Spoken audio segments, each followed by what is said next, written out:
katresnan kebak kasih lan sayang.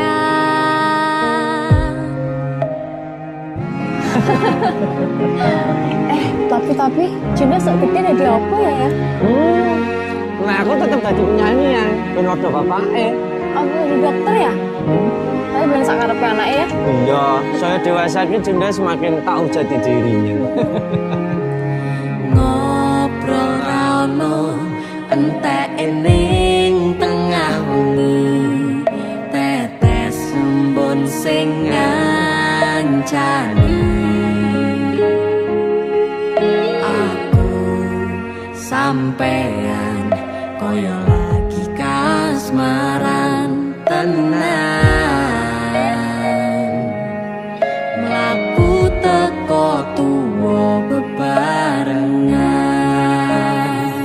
matur suwun wis ngancani aku selama iki,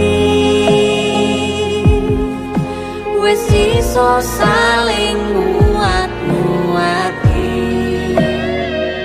Kudu wong liya sing ra seneng hubungan iki berlanjut, tatak lakune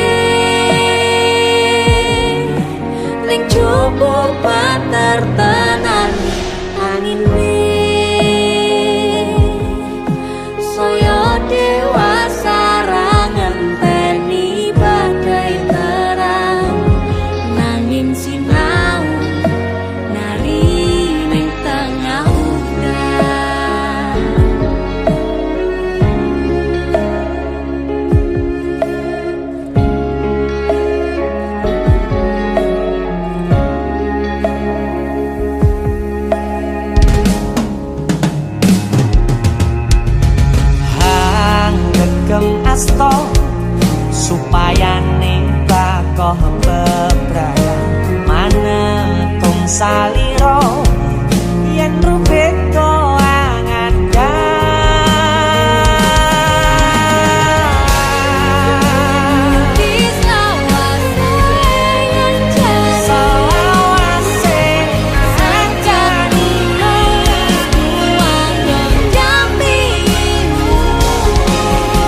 Matur suwun ya, Yang.